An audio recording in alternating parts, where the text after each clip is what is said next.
Dear students, welcome back. This is our lecture number 3, part 1 of complex analysis 1. आज इस lecture में हम in following topics को cover करेंगे। अगर आपने अभी तक चैनल को सब्सक्राइब नहीं किया तो चैनल को सब्सक्राइब करें, वीडियो को लाइक और शेयर करें। Dear students, first of all हमारा जो पहला टॉपिक है वह है डी मोवरीज थ्योरम। इस थ्योरम को हम प्रीवियस लेक्चर में डिस्कस कर चुके हैं। अब इसको हम दोबारा यहाँ पर डिस्कस कर लेते हैं। Let z1 which is equal to x1 plus iota y1 which is equal to r1 into cos theta 1 plus iota sin theta 1। अब ये स्टूडेंट्स इस कम्प्लेक्स नंबर की पोलर फॉर्म गिवन है। And z2 which is equal to x2 plus iota y2 which is equal to r2 into cos theta 2 plus iota sin theta 2।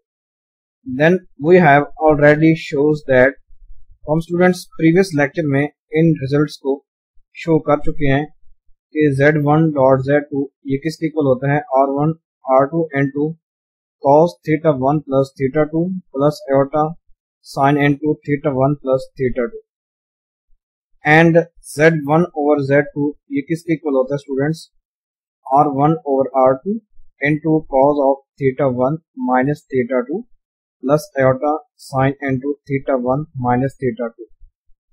अगर हम students इस equation number 1 को generalise करें, अब यहाँ पर तो हमें यानी दो कम्प्लेक्स नंबर्स का प्रोडक्ट है। अगर हम इसको जनरलाइज कर दें n नंबर्स का यानी n कम्प्लेक्स नंबर्स का product, then we have z1 dot z2 dot z3 up to so on dot zn which is equal to r1 dot r2 dot r3 up to so on rn n2 हो जाएगा cos of theta 1 plus theta 2 up to so on theta n plus iota sin n2 theta 1 plus theta 2 plus up to so on theta n।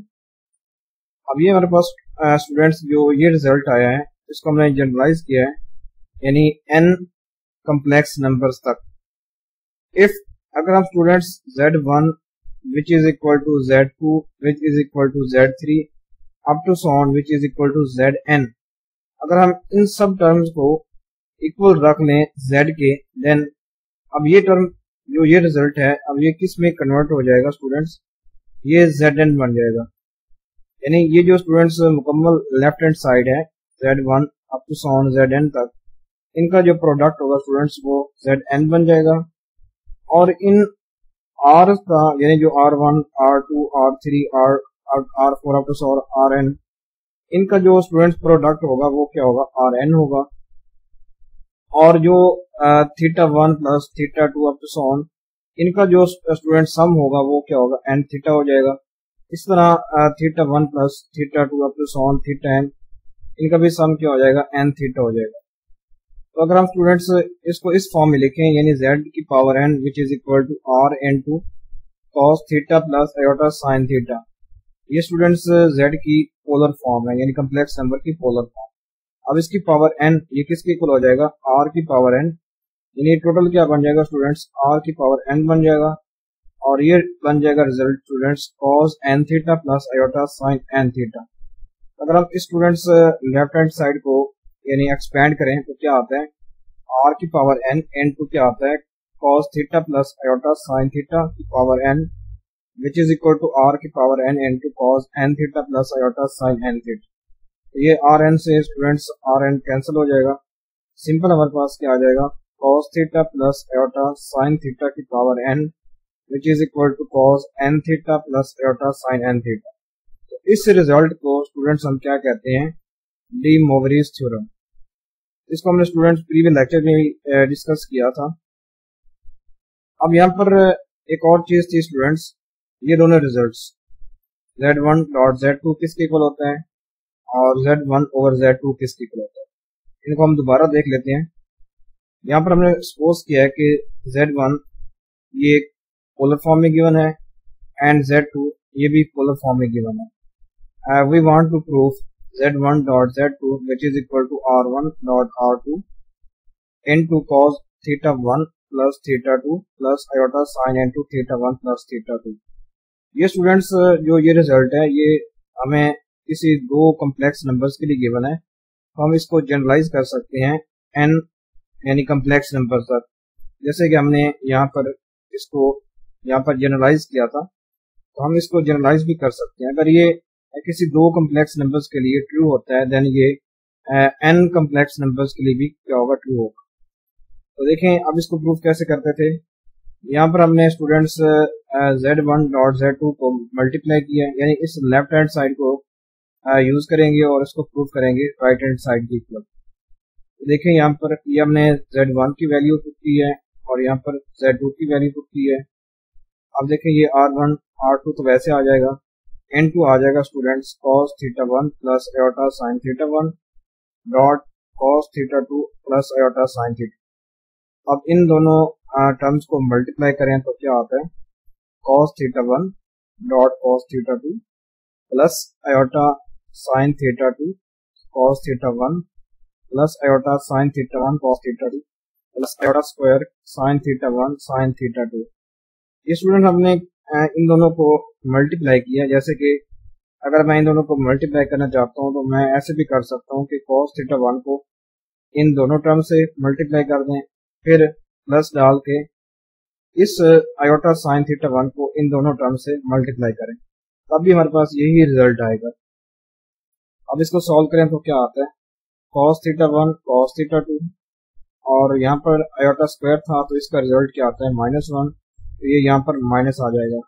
ये students हमने real part को combine कर लिया, यानी cos theta 1 cos theta 2 minus sign theta 1 sine theta plus iota. अब ये जो यानी इमेजिनरी पार्ट से इनको हमने यहाँ पर कंबाइन कर लिया, यानी sign theta 1 cos theta 2 plus sign theta 2 cos theta 1। तो ये स्टूडेंट्स हमारे पास थे फार्मूला थे जो कि एक्सपैंड फॉर्म में थे, यानी अगर हम इस फॉर्म को एक्सपैंड करते हैं स्टूडेंट्स तो हमें वही रिजल्ट मिलता है। तो ये टोटल क्या बन जाएगा स्टूडेंट्स, r1 r2 n2 बन जाएगा cos theta 1 plus theta 2 plus iota sign n2 theta 1 plus theta. अगर हम sign n2 theta 1 plus theta 2 को एक्सपैंड करते हैं स्टूडेंट्स तो हमें ये रिजल्ट मिलता है। ये आप प्रीवियस क्लासेस में पढ़ चुके हैं। सिमिलरली स्टूडेंट्स हम z1 ओवर z2 को कैसे प्रूव कर सकते हैं, r1 over r2 n2 cos theta 1 minus theta 2 plus iota sign n2 theta 1 minus theta. अब यहाँ पर हमने z ओवर z2 की वैल्यू पुट कर ली। अब ये इक्वल आ जाएगा r1 ओवर r2 n2 आ जाएगा cos theta 1 plus iota sine theta 1 over cos theta 2 plus iota sine theta. तो स्टूडेंट्स हम यहाँ से इस फॉर्म को यानी वैनिश करने के लिए हम क्या करते थे स्टूडेंट्स, cos यहाँ पर प्लस था तो यहाँ पर हम नेगेटिव के साथ मल्टीप्लाई भी करेंगे और डिवाइड भी कर देंगे।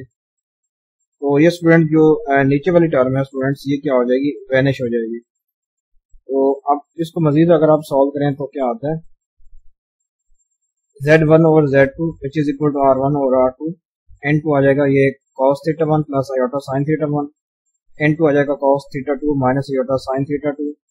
तो यहाँ पर ये स्टूडेंट्स क्या आता है, cos स्क्वायर ऑफ थीटा 2 और ये स्टूडेंट्स आ जाएगा प्लस माइनस प्लस माइनस यानी प्लस माइनस माइनस, और ये स्टूडेंट्स आयोटा स्क्वायर था इसका भी रिजल्ट क्या आता है, माइनस आता है। तो ये माइनस और माइनस यहाँ पर प्लस इसलिए यहाँ पर आता है, तो ये साइन क्या बन जाएगा, स्क्वायर थीटा 2 बन जाएगा। तो इनका रिजल्ट स्टूडेंट्स हमें पता है वो क्या होता है, 1 होता है। तो सिंपली हमारे पास ये वाली फॉर्म बन जाएगी स्टूडेंट्स। अब अगर हम इन दोनों कम्प्लेक्स नंबर्स को मल्टीप्लाई करें स्टूडेंट्स तो हमारे पास ये रिजल्ट आता है। तो अगर हम इस रिजल्ट को क्या करें कि रियल को रियल के साथ और इमेजिनरी को इमेजिनरी के साथ कंबाइन करें, और यहाँ पर ये जो फार्मूला है स्टूडेंट्स ये cos n2 theta 1 minus theta 2 की फॉर्म है। यहाँ पर अगर माइनस होता है तो यहाँ पर पॉजिटिव होता है, और ये स्टूडेंट्स कौन सी फॉर्म है, sine n2 theta 1 minus theta 2 की। तो ये रिजल्ट हमने प्रूव करना था। यहाँ पर ये रिजल्ट आप इस तरह प्रूव कर सकते हैं जो कि हम प्रीवियस लेक्चर में देख चुके हैं। नेक्स्ट है स्टूडेंट्स, हम अबव रिजल्ट्स को इन फॉर्म्स ऑफ आइलर फार्मूला भी लिख सकते हैं। तो अगर हम z1 को ये वैल्यू पुट करें और z2 की ये वैल्यू पुट करें तो स्टूडेंट्स z1 डॉट z2 की वैल्यू क्या आती है, r1 डॉट r2 e की power iota n2 theta 1 plus theta 2 आती है, और इसी तरह Z1 और Z2 की वैल्यू क्या आती है, R1 और R2 e की power iota into theta 1 minus theta 2। Next है स्टूडेंट्स सम एक्सरसाइजेज क्वेश्चंस जो कि आपके प्रीवियस लेक्चर में शामिल थे। देखिए स्टूडेंट्स, यहाँ पर मैं कुछ क्वेश्चंस को सॉल्व करूंगा, तो बाकी क्वेश्चंस आपके लिए एक्सरसाइज होंगे। तो फर्स्ट क्वेश्चन है, यहाँ पर हमें Z1 की वैल्यू गिवन थी, Z2 की वैल्यू गिवन है एंड Z3 की वैल्यू गिवन है। तो हमने इन सम क्वेश्चंस को एवेल्युएट करना है। हमने स्टूडेंट्स यहाँ पर इस यानी जो ये हमारे पास क्वेश्चन है इसकी हमने वैल्यू फाइंड करनी है। इसकी वैल्यू कैसे फाइंड करेंगे स्टूडेंट्स? फर्स्ट ऑफ ऑल हम यहाँ पर Z1 का स्क्वायर कैलकुलेट कर लेते हैं। तो Z1 का स्क्वायर किसके इक्वल होगा स्टूडेंट्स? यहाँ पर Z की वैल्यू है 1 माइनस आयोटा, 1 माइनस आयोटा का स्क्वायर ये किसके इक्वल होगा? 1 plus iota square minus 2 iota, और आयोटा स्क्वायर क्या होता है? -1 होता है। तो ये 1 से ये -1 कैंसिल, सिंपली हमारे पास क्या आ जाएगा? 2 आयोटा आ जाएगा। अब यहाँ पर स्टूडेंट्स वैल्यू पुट करें तो Z1 का स्क्वायर आता है -2 आयोटा प्लस 2 इंटू ये Z1 की वैल्यू और ये -3। इसको आप सॉल्व करें तो क्या आता है? -2 आयोटा प्लस 2 -2 आयोटा -3। तो देखिए स्टूडेंट्स, ये -2 आयोटा, ये -2 आयोटा, ये क्या आता है? -4 आयोटा, ये -3 प्लस 2 -1, तो ये -1 -4 आयोटा आता है इसका रिजल्ट। एंड नेक्स्ट क्वेश्चन है स्टूडेंट्स, हमने Z1 डॉट Z2 का conjugate plus Z2 dot Z1 का कॉन्जुगेट का मॉड फाइंड करना है। यानी पहले हम स्टूडेंट्स इन वैल्यूज को कैलकुलेट करेंगे, फिर इसका मॉड लेंगे, मॉडुलस लेंगे। यहाँ पर स्टूडेंट्स Z1 किसके इक्वल था? 1 माइनस आयोटा का इक्वल था, और इसका कॉन्जुगेट क्या आ जाएगा? 1 माइनस आयोटा, सॉरी यहाँ पर माइनस था तो यहाँ पर पॉजिटिव आ जाएगा, यानी Z1 का कॉन्जुगेट क्या होगा? 1 प्लस आयोटा। Z2 गिवन था -2 प्लस 4 आयोटा, अब इसका कॉन्जुगेट क्या हो जाएगा? -2 -4 आयोटा। तो स्टूडेंट्स यहाँ पर हम मॉडुलस की प्रॉपर्टी यूज कर रहे हैं, तो ये क्या हो जाएगा? इसका भी मॉडुलस अलग हो जाएगा और इस टर्म का भी मॉडुलस अलग हो जाएगा। अब हम स्टूडेंट्स इन टर्म्स को कैलकुलेट करेंगे और फिर इनके मॉडुलस की वैल्यूज को सम करेंगे, तो हमें इसका रिजल्ट मिल जाएगा। तो देखें, फर्स्ट ऑफ ऑल हम यहाँ पर सॉल्व करेंगे Z1 डॉट Z2 का कॉन्जुगेट, तो ये Z1 और डॉट ये Z2 का कॉन्जुगेट की वैल्यू प्लस, और यहाँ पर प्लस के साथ आना है प्लस ये Z2 की वैल्यू और डॉट Z1 का कॉन्जुगेट और इनका मॉडुलस। स्टूडेंट्स हम इन दोनों नंबर्स को मल्टीप्लाई करेंगे, तो यहाँ पर मल्टीप्लाई करें तो क्या आता है? -2 -4 iota plus 2 iota plus 4 iota square, और इसका modulus plus modulus of -2 iota plus 4 iota और प्लस 4 आयोटा स्क्वायर आता है। तो इसको सॉल्व करें तो क्या आता है स्टूडेंट्स? यहाँ पर -2 -4 आता है, इस आयोटा स्क्वायर की वजह से स्टूडेंट्स यहाँ पर -4 आता है, और ये क्या आता है स्टूडेंट्स? -2 आयोटा आता है, और ये मॉडुलस प्लस मॉडुलस ऑफ -2 -4, और ये क्या आता है? Plus 2 iota. तो स्टूडेंट्स यहाँ पर -6 -2 आयोटा का मॉडुलस होगा plus modulus of -6 plus 2 iota. तो देखिए इनका मॉडुलस निकालें तो ये 6 का स्क्वायर क्या आता है? 36, और 2 का स्क्वायर क्या आता है? 4, तो 36 प्लस 4 40, और इसका भी रिजल्ट क्या आता है? 40 आता है। तो ये स्टूडेंट्स क्या हो जाएगा? 2 इंटू 40 अंडर रूट आ जाएगा स्टूडेंट्स, स्क्वायर रूट आ जाएगा। अगर हम इस स्क्वायर रूट को सॉल्व करें तो हमारे पास क्या आता है? 2 स्क्वायर रूट 10 आता है स्टूडेंट्स। ठीक है स्टूडेंट्स, तो 2 मल्टीप्लाई बाय 2 4 10 होल स्क्वायर, तो ये इसकी क्या आती है स्टूडेंट्स? इसके मॉडुलस की ये वैल्यू आती है हमारे पास। इसी तरह स्टूडेंट्स हम इस मॉडुलस को भी कैलकुलेट कर लेते हैं। यहाँ पर हमें गिवन है Z1 plus Z2 plus 1 over Z1 minus Z2 plus iota whole का मॉडुलस, या एब्सोल्यूट वैल्यू भी कह सकते हैं। तो हमने पहले स्टूडेंट्स इन टर्म्स को सॉल्व करेंगे, फिर इसकी एब्सोल्यूट वैल्यू फाइंड करेंगे। तो देखिए यहाँ पर मैंने वैल्यूज पुट कर दी हैं, Z1 की Z2 की वैल्यू +1 और ये Z1 minus Z2 plus iota. इसको देखें सॉल्व करें तो क्या आता है? यहाँ पर 1 और स्टूडेंट्स ये 1 कैंसिल हो रहा है, और ठीक है स्टूडेंट्स 1 प्लस 1 2 और ये 2 कैंसिल हो जाएंगे। इसी तरह स्टूडेंट्स यहाँ से आयोटा और आयोटा कैंसिल हो रहा है। बाकी क्या आता है, ऊपर ऊपर वाले टर्म में क्या आता है 3 आयोटा आता है, और नीचे वाले टर्म में क्या आता है 3 माइनस 4 आयोटा। ठीक है स्टूडेंट्स 3 माइनस 4 आयोटा, यानी ये 2 और ये 1 3 और ये माइनस 4 आयोटा। अब स्टूडेंट्स अगर हम इस टर्म को वैनिश करना चाहते हैं तो क्या करेंगे स्टूडेंट्स, यहाँ पर नेगेटिव है तो प्लस से मल्टीप्लाई भी करेंगे, डिवाइड भी करेंगे। अब हम इन दोनों टर्म्स को मल्टीप्लाई करें तो क्या आता है, ये 9 आयोटा प्लस 12 आयोटा स्क्वायर, और क्या आता है स्टूडेंट्स इन दोनों टर्म्स को मल्टीप्लाई करें तो ये आता है 9 माइनस 16 आयोटा स्क्वायर, और आयोटा स्क्वायर की वजह से ये स्टूडेंट्स 9 प्लस 16 हो जाएगा। तो 9 प्लस 16 स्टूडेंट्स 25, और ये 25 का स्टूडेंट मॉडुलस वैसे 25 होता है तो 1/25 एंड 2 आ जाएगा modulus of minus 12 plus 9 iota, यानी यहाँ पर आयोटा स्क्वायर था तो इसलिए यहाँ पर ये माइनस 12 प्लस 9 आयोटा। अब हम स्टूडेंट्स इस टर्म का मॉडुलस कैलकुलेट करेंगे तो क्या आता है माइनस 12 का स्क्वायर प्लस 9 का स्क्वायर होल का square root, which is equal to 1/25.144 plus 81 whole square root. ये क्या आता है स्टूडेंट्स 225 होल स्क्वायर रूट। तो अगर हम इसका स्क्वायर रूट फाइंड करें तो क्या आता है 15 आते हैं। तो स्टूडेंट्स अगर हम इसको यहाँ से 5 से यानी डिवाइड करें तो ये क्या आता है स्टूडेंट्स ऊपर 3 आ जाएगा और नीचे क्या आ जाएगा स्टूडेंट्स 5 आ जाएगा। तो इस मॉडुलस की वैल्यू क्या आती है स्टूडेंट्स 3/5 आती है। नेक्स्ट क्वेश्चन है, आपके एक्सरसाइज में से ही क्वेश्चन लिया है मैंने, हमने यहाँ पर कन्वर्ट करना है स्टूडेंट्स इनटू पोलर फॉर्म में। यहाँ पर मैं एक दो क्वेश्चन सॉल्व करूंगा तो बाकी सिमिलरली क्वेश्चन आप इनको सॉल्व कर सकते हैं। देखें अब ये मैं z गिवन है, इसको हमने पोलर फॉर्म में कन्वर्ट करना है। इसकी पोलर फॉर्म गिवन है z is equal to r into cos theta plus iota sine theta.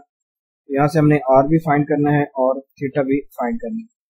r किसके इक्वल होता है स्टूडेंट्स, यानी फर्स्ट टर्म का स्क्वायर प्लस सेकंड टर्म का स्क्वायर होल स्क्वायर रूट। इसको सॉल्व करें तो हमारे पास क्या आता है 2 स्क्वायर रूट आता है स्टूडेंट्स। ये r की वैल्यू है, और यहाँ पर थीटा देखें तो थीटा आता है tan इनवर्स y/x। तो y भी हमारे पास 2 है और x भी 2 है। मैंने आपको प्रीवियस लेक्चर में भी कहा था कि जो यहाँ पर 2 है स्टूडेंट्स, यानी यहाँ पर जो नेगेटिव का साइन होता है इन टर्म्स के साथ, वो सिर्फ पॉइंट को इंडिकेट करता है कि ये पॉइंट इस इंटरवल में वाक़ है या इस इंटरवल में वाक़ नहीं है। तो बाकी आप जब हम यानी यहाँ पर थीटा की वैल्यू को कैलकुलेट करेंगे स्टूडेंट्स, आपने यहाँ पर माइनस वाले टर्म नहीं लेने, सिंपल आपने सारे टर्म्स को पॉजिटिव लेना है। तो 2/2 ये कैंसिल 1 आ जाएगा, तो tan इनवर्स 1 क्या होता है π/4। अब हम इस पॉइंट को देखते हैं कि ये पॉइंट कहाँ वाक़ है। यहाँ पर जो स्टूडेंट्स थीटा आता है, ये आता है इसका जो टर्मिनल पॉइंट होता है स्टूडेंट्स, वो हमेशा फर्स्ट क्वाड्रेंट में लाई करता है। जो हम यहाँ पर थीटा फाइंड करते हैं स्टूडेंट्स, वो हमेशा जो यहाँ पर वैल्यू आती है वो हमेशा पहले ही इंटरवल में ही आती है। लेकिन बाद में हम इस पॉइंट को देखते हैं कि वो पॉइंट किस इंटरवल में वाक़ है, फिर उस हिसाब से हम दोबारा इस थीटा की वैल्यू कैलकुलेट करते हैं, यानी उस टर्म में 2 पाई क्या करते हैं, इस टर्म वगैरह को ऐड करते हैं, जैसे कि मैंने आपको प्रीवियस लेक्चर में कहा था। तो यहाँ पर ये पॉइंट स्टूडेंट देखें, ये 4 क्वाड्रेंट में लाई करता है, क्योंकि 4 क्वाड्रेंट में x पॉजिटिव होता है और y नेगेटिव होता है। तो यहाँ पर ये पॉइंट यहाँ पर लाई कर रहा है। अब इस पॉइंट के हिसाब के लिए स्टूडेंट यहाँ पर थीटा किसके इक्वल होगा स्टूडेंट्स, वो 2 पाई माइनस π/4 के इक्वल होगा। इसको सॉल्व करें तो क्या आता है 7 π/4। यहाँ पर स्टूडेंट्स थीटा की वैल्यू आती है 7 π/4, और ये जो कम्प्लेक्स नंबर है इसकी ये पोलर फॉर्म बन जाएगी। इसी तरह अगर आप स्टूडेंट्स इस -4 की पोलर फॉर्म देखना चाहते हैं, अब ये भी -4 भी हमारे पास एक कम्प्लेक्स नंबर है, यानी ये -4 प्लस 0 आयोटा इसको लिखा जा सकता है। अब इसकी यहाँ पर r की वैल्यू क्या है स्टूडेंट्स, वो 4 आती है। इसको आप सॉल्व कर लीजिएगा, और थीटा की यहाँ पर वैल्यू आती है स्टूडेंट्स 0।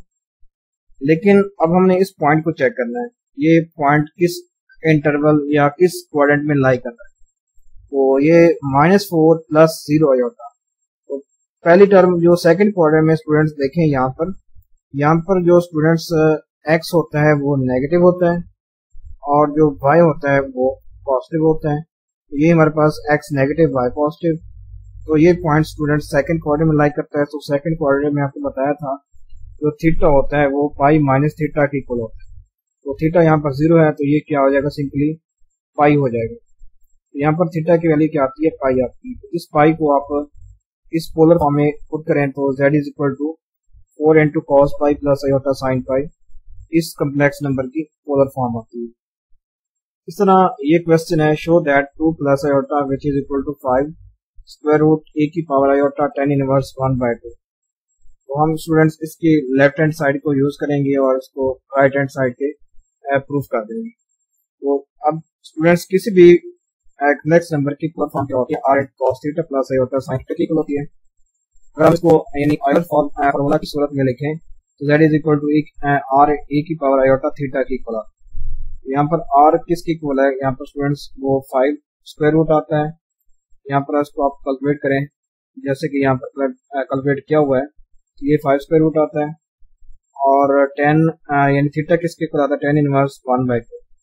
देखें यहाँ पर y की वैल्यू 1 है, x की वैल्यू 2 है, तो theta is equal to tan inverse 1/2। तो आप इस थीटा और r की वैल्यू को इस इक्वेशन नंबर 1 में पुट करें तो यही हमारे पास क्या होता है, जो रिक्वायर इक्वेशन थी वही हमारे पास प्रूफ हो जाती है। नेक्स्ट जो मेन टॉपिक्स हैं स्टूडेंट्स, अब यहाँ पर हम एलिमेंट्री फंक्शंस को डिस्कस करेंगे और आप इन एलिमेंट्री फंक्शंस को यानी आप ट्रिग्नोमेट्री में पढ़ चुके हैं और एफएससी वगैरह में पढ़ चुके हैं, तो हम इन एलिमेंट्री फंक्शन को यहाँ पर कम्प्लेक्स नंबर्स की सूरत में यहाँ पर इसको डिस्कस करेंगे। तो यहाँ पर पहला एलिमेंट्री फंक्शन है पोलिनोमियल फंक्शन। तो पोलिनोमियल फंक्शन जो स्टूडेंट्स यहाँ पर इन कम्प्लेक्स एनालिसिस में इसको हम किस तरह लिखते हैं, P N of Z which is equal to A nought plus a1 z1 plus a2 z2 plus a3 z3 up to so on an zn। तो ये स्टूडेंट्स होते हैं कम्प्लेक्स पोलिनोमियल फंक्शंस की यानी फॉर्म होती है। यहाँ पर स्टूडेंट्स कम्प्लेक्स एनालिसिस में यहाँ पर जो a नॉट है स्टूडेंट्स वो नॉट इक्वल टू 0 है और जो a1 a2 ये सारे स्टूडेंट्स क्या है, कम्प्लेक्स कॉन्स्टेंट्स हैं और n यहाँ पर स्टूडेंट्स पॉजिटिव इंटीजर है। और इस पॉजिटिव इंटीजर को हम क्या स्टूडेंट कहते हैं, डिग्री ऑफ पोलिनोमियल कहते हैं। इस स्टूडेंट्स n को हम क्या कहते हैं, degree of polynomial. For example अगर मैं कोई 3 डिग्री की पोलिनोमियल अगर मैं लिखना चाहता हूं तो वो स्टूडेंट्स किसकी इक्वल होगी, यहाँ पर देखें P3 ऑफ z। अब ये पोलिनोमियल फंक्शन है which is equal to 12 plus 10 z minus 4 z square minus 2 z cube.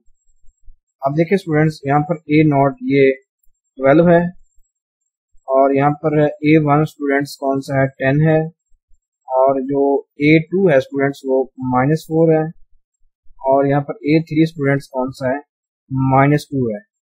मैंने ऊपर बताया था कि a1 a2 ये सारे कम्प्लेक्स कांस्टेंट हैं। ये देखिए ये सारे कांस्टेंट को शो कर रहा है और यहाँ पर a nought not equal to 0 है। और देखिए इस स्टूडेंट्स इस पोलिनोमियल की डिग्री कौन सी है, 3 है। अब देखिए ये 3 यानी हमने यहाँ तक लिखा है 3 टर्म तक। अगर ये इसकी डिग्री 2 होती तो हम यहाँ पर 2 तक लिखते इसको। अगर इसकी डिग्री 1 होती इसको अगर हम क्या कहते हैं, लीनियर कहते हैं। जब इसकी डिग्री 1 हो जाए स्टूडेंट्स वो क्या होती है, लीनियर होती है। यहाँ पर अगर हम कोई ट्रांसफॉर्मेशन लेते हैं p of z which is equal to a z plus b, इसको हम स्टूडेंट्स क्या कहते हैं, लीनियर ट्रांसफॉर्मेशन कहते हैं। यानी ये स्टूडेंट्स अगर ये पोलिनोमियल है स्टूडेंट्स लेकिन इसकी डिग्री 1 है, इसलिए इसको हमने क्या कहा है, लीनियर कहा है। इसी तरह स्टूडेंट्स नेक्स्ट है रैशनल अलजेब्रिक फंक्शंस। अब देखिए रैशनल अलजेब्रिक फंक्शंस किस तरह डिफाइन होते हैं, w is equal to p of z over q of z। और यहाँ पर जो p ऑफ z और q ऑफ z है ये दोनों स्टूडेंट पोलिनोमियल फंक्शंस हैं, दोनों क्या है, पोलिनोमियल्स हैं। तो आपको मैंने पहले बता चुका हूँ कि जो अलजेब्रिक रैशनल अलजेब्रिक फंक्शंस होते हैं ये इंटायर फंक्शन होते हैं एक्सेप्ट।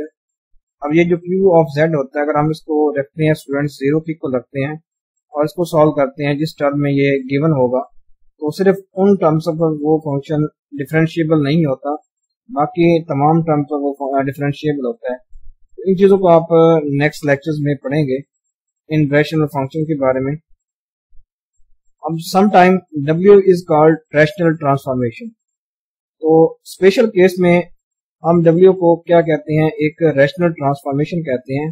इसका स्पेशल केस क्या होगा, when W is equal to AZ plus P over CZ plus D।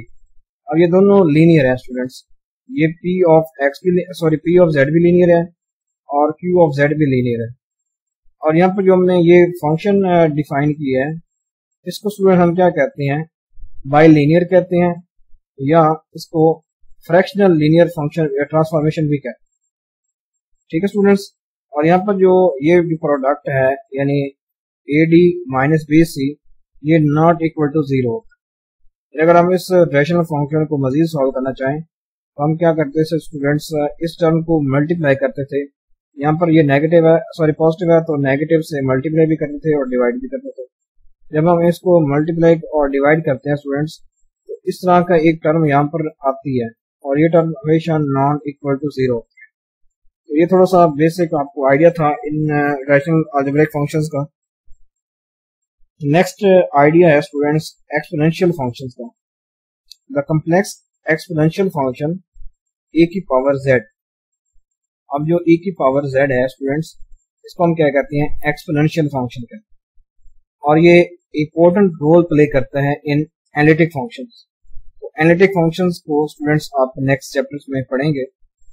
अब ये जो एक्सपोनेंशियल फंक्शन है वो वहां पर यूज होता है, और exponential functions is are use to define trigonometric and hyperbolic functions. इसके साथ साथ ये स्टूडेंट्स ट्रिग्नोमेट्रिक और हाइपरबोलिक फंक्शंस को भी डिफाइन करने के लिए इस्तेमाल होता है, ये जो एक्सपोनेंशियल फंक्शन है।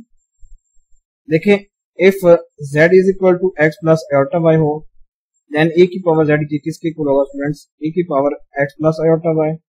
तो ये base same to power add हो जाती है, तो हम इसको इस फॉर्म में लिख सकते हैं, यानी a की पावर x डॉट a की पावर आयोटा y। तो मैंने आपको प्रीवियस लेक्चर में कहा था कि जो a की पावर आयोटा y होता है वो cos of y plus iota sign of y की इक्वल है। तो आप a की पावर z को किसके इक्वल लिख सकते हैं, a की power x into cos y plus iota sign. अब ये स्टूडेंट जो ये इक्वेशन नंबर 1 है, इसको हम क्या कहते हैं, एक्सपोनेंशियल फंक्शन कहते हैं। वी नो दैट a की power z is entire function. अब इन फंक्शन के बारे में भी आप नेक्स्ट चैप्टर्स में पढ़ेंगे, इंटायर फंक्शंस क्या होते हैं, एनालिटिक फंक्शंस क्या होते हैं।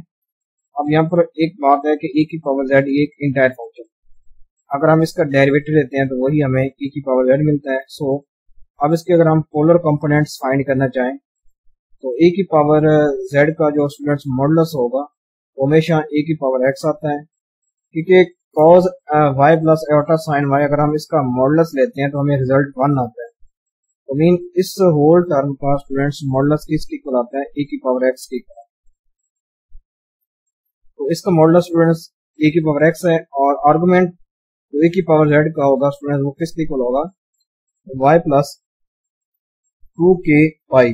तो यहाँ पर k स्टूडेंट्स 0 हो सकता है, प्लस माइनस 1 हो सकता है, प्लस माइनस 2 अप टू 100। तो यहाँ पर ये आर्गुमेंट है और ये मॉडुलस की वैल्यू है। हम स्टूडेंट्स इस एक्सपोनेंशियल फंक्शन की पोलर फॉर्म भी निकाल सकते हैं। एक थ्योरम यहाँ पर है, या इसको आप समझ लें रिजल्ट्स, जिनको आपने याद रखना है कि द इक्वेशन a की power z is equal to 1 holds if and only if z is equal to 2k pi iota. अगर z students 2k pi iota आता है, देन a की पावर z वो इक्वल किसके होगा, 1 के equal. Similarly the second result है students a की पावर z1 a की power z1 is equal to a की पावर z2। अब ये दोनों आपस में कब इक्वल हो सकते हैं, if and only if z1 which is equal to z2 plus 2k pi iota. अगर z1 students z2 plus 2k pi iota के इक्वल आता है, देन ये इक्वेशन क्या करती है, होल्ड करती है। तो ये थोड़ी बहुत आपको बेसिक बताई गई है यहाँ पर एक्सपोनेंशियल फंक्शंस की। नेक्स्ट है ट्रिग्नोमेट्रिक फंक्शंस। अब ये ट्रिग्नोमेट्रिक फंक्शंस क्या होते हैं, इनको आप प्रीवियस क्लासेस में पढ़ चुके हैं। तो वी कैन डिफाइन ट्रिग्नोमेट्रिक और circular function sine Z, cos Z, etc। अब हम स्टूडेंट्स इन फंक्शंस को sine Z, cos Z, tan Z, cosecant, secant, इनको हम स्टूडेंट्स कम्प्लेक्स नंबर्स की सूरत में यहाँ पर हम इनको डिफाइन करते हैं। अब इनको हम यहाँ पर डिफाइन करेंगे इन टर्म्स ऑफ एक्सपोनेंशियल फंक्शंस। तो मैंने आपको पहले बता चुका हूँ कि जो एक्सपोनेंशियल फंक्शन होते हैं ये ट्रिग्नोमेट्रिक फंक्शन को और हाइपरबोलिक फंक्शन को डिफाइन करने के लिए इस्तेमाल होते हैं। तो हम यहाँ पर sine Z, cos Z, tan Z, cosecant z, इन सब ट्रिग्नोमेट्रिक फंक्शंस को इन टर्म्स ऑफ एक्सपोनेंशियल यानी फंक्शंस की सूरत में यहाँ पर लिखते हैं। तो साइन जेड किसकी इक्वल होता है स्टूडेंट्स? ए की power iota z minus e की पावर आयोटा यानी माइनस ए की power minus iota z over 2 iota, ये साइन जेड की वैल्यू होती है। और कॉस जेड की वैल्यू क्या होती है? ए की power iota z plus e की power minus iota z over 2, और ये क्या होती है? कॉस जेड की वैल्यू होती है। इस तरह टेन जेड की वैल्यू क्या होती है स्टूडेंट्स? Sine over cos. तो टेन क्या होता है? साइन ओवर कॉस होता है। तो यहाँ पर आप साइन ओवर कॉस की वैल्यू डिवाइड करें तो क्या आता है? ए की power iota z minus e की power minus iota z over iota into e की power iota z plus e की पावर माइनस आयोटा जेड। तो यहाँ से अगर हम बाकी 3 टर्म्स निकालना चाहें सेकेंड ऑफ जेड, तो ये किसके इक्वल होता है? 1 ओवर कॉस जेड के। इसकी वैल्यू स्टूडेंट्स क्या आती है? 2 इंटू ए की power iota z plus e की पावर माइनस आयोटा जेड। इसी तरह कोसेकेंट जेड की वैल्यू क्या आती है? 2 आयोटा ओवर ए की power iota z minus e की पावर माइनस आयोटा जेड। इसी तरह कॉट जेड की वैल्यू क्या आती है? आयोटा इंटू ए की power iota z plus e की power minus iota z over e की power iota z minus e की पावर माइनस आयोटा जेड। जैसे कि स्टूडेंट्स आपने फर्स्ट ईयर या सेकंड ईयर में पढ़े होंगे इन साइन थीटा, कॉस थीटा, आपने इनको पढ़ा होगा कि वो in terms of exponential functions क्या होते हैं। तो यहाँ पर हमने सिंपली रिप्लेस किया है थीटा को जेड के साथ। यहाँ पर हम क्योंकि कम्प्लेक्स नंबर्स की बात कर रहे थे तो ये आपके पास इन फार्मूलाज को आपने याद रखना लाजमी है, क्योंकि आगे हम कुछ क्वेश्चन भी सॉल्व करेंगे जहाँ पर ये फार्मूलाज इस्तेमाल होंगे। जैसे कि स्टूडेंट्स ट्रिग्नोमेट्रिक फंक्शन होते हैं, जैसे कि मैनी प्रॉपर्टीज जो होती है स्टूडेंट्स रियल ट्रिग्नोमेट्रिक फंक्शन की, वो कम्प्लेक्स ट्रिग्नोमेट्रिक फंक्शन भी फॉलो करते हैं। जैसे कि हमने पढ़ा था sine square of theta plus cos square of theta is equal to 1 होता है। सिमिलरली स्टूडेंट्स जो कम्प्लेक्स फंक्शन होते हैं वो भी क्या करते हैं? इन्हीं प्रॉपर्टीज को क्या करते हैं? सेम तरह यानी होल्ड करते हैं। जैसे कि sine square of Z plus cos square of Z is equal to 1 होता है। जैसे कि अगर हमने पढ़ा था कि sine square of theta plus cos square of theta वो 1 के इक्वल होते हैं। Similarly sine square of Z plus cos square of Z वो भी 1 के इक्वल। इसी तरह 1 plus tan square of Z वो किसके इक्वल होगा? सेकेंड स्क्वायर ऑफ जेड के इक्वल होगा। And 1 plus cot square of Z वो किसके इक्वल होगा students? Secant square of Z के इक्वल होगा। इसी तरह साइन ऑफ माइनस जेड वो किसके इक्वल होगा? माइनस साइन जेड के। कॉस ऑफ माइनस जेड वो भी किसके इक्वल होगा स्टूडेंट्स? कॉस ऑफ जेड के। And ten of minus Z किसके इक्वल होगा? Minus ten of Z. और यहाँ पर हमने स्टूडेंट्स इन फार्मूलाज को अगर आप एक्सपेंड करते हैं तो क्या आता है? Sine into z1 plus minus z2 ये किसकी इक्वल होता है? साइन जेड कॉस जेड, यानी sine z1 cos z2 plus minus cos z1 sine z2। इसी तरह cos into z1 plus minus z2 की क्या वैल्यू आती है students? Cos of z1 cos z2 plus minus sine z1 sine z2। अगर यहाँ पर स्टूडेंट्स माइनस होता है तो यहाँ प्लस पॉजिटिव आ जाता है, अगर यहाँ पॉजिटिव होता है तो यहाँ नेगेटिव आ जाता है। ये आपने प्रीवियस फार्मूलाज पढ़े होंगे। इस तरह 10 into z1 plus minus z2 किसकी इक्वल आता है? 10 z1 plus minus 10 z2 over 1 plus minus 10 z1 10 z2। ये हमारा फार्मूला है 10 into z1 plus minus z2 का। नेक्स्ट स्टूडेंट्स है हाइपरबोलिक फंक्शंस। ये हमने ऊपर ट्रिग्नोमेट्रिक फंक्शंस डिफाइन कर लिए। नेक्स्ट हमारे पास है हाइपरबोलिक फंक्शंस क्या होते हैं। तो स्टूडेंट्स आप हाइपरबोलिक फंक्शंस के बारे में ऑलरेडी डिस्कस कर चुके हैं। तो यहाँ पर हम इनके डायरेक्ट फार्मूलाज की बात करेंगे जो कि हम नेक्स्ट लेक्चर में क्वेश्चन में यूज करेंगे। तो यहाँ पर स्टूडेंट्स साइन हाइपरबोलिक जेड की वैल्यू क्या होती है? ए की पावर z माइनस ए की पावर माइनस z ओवर 2। यहाँ पर स्टूडेंट्स आयोटा इन्वॉल्व नहीं होता, यहाँ पर आयोटा स्टूडेंट्स ये इन्वॉल्व नहीं होता। इनमें हाइपरबोलिक फंक्शन z तो इन्वॉल्व होता है, लेकिन जो आयोटा है स्टूडेंट्स वो इन्वॉल्व नहीं होता। तो साइन हाइपरबोलिक z की क्या वैल्यू है, e की पावर z माइनस e की पावर माइनस z ओवर 2। इस तरह कॉज हाइपरबोलिक z की वैल्यू क्या होती है, e की पावर z प्लस e की पावर माइनस z ओवर 2। और सेकेंड हाइपरबोलिक z की वैल्यू क्या होती है, 2 ओवर a की पावर z प्लस a की power minus z। And second hyperbolic z किसके इक्वल होता है, 2 ओवर a की power z plus minus a की पावर माइनस z। तो हम tan हाइपरबोलिक z की वैल्यू निकाल सकते हैं, तो वो होती है sine hyperbolic z over cos z। तो इक्वल हो जाएगा स्टूडेंट्स a की पावर z माइनस a की power minus z over a की पावर z प्लस a की पावर माइनस z। इस तरह आप कॉट हाइपरबोलिक z की वैल्यू भी निकाल सकते हैं। इस तरह स्टूडेंट जैसे कि हमने ऊपर पढ़ा कि जो ट्रिग्नोमेट्रिक हाइपरबोलिक फंक्शन होते हैं वो स्टूडेंट्स सिमिलरली प्रॉपर्टीज फॉलो करते हैं, जैसे कि cause square of hyperbolic z minus sine hyperbolic square of z ये इक्वल होता है 1 के। ये प्रॉपर्टी होल्ड करती है स्टूडेंट। जैसे कि ट्रिग्नोमेट्रिक फंक्शन होते हैं वो सम प्रॉपर्टीज को होल्ड करते हैं, इस तरह जो ट्रिग्नोमेट्रिक हाइपरबोलिक फंक्शन होते हैं स्टूडेंट्स वो भी सिमिलरली इन्हीं स्टूडेंट्स प्रॉपर्टीज को क्या करते हैं, होल्ड करते हैं। तो यहाँ पर 1 minus 10 hyperbolic square of z की वैल्यू क्या होती है, sec hyperbolic square of z के इक्वल होता है।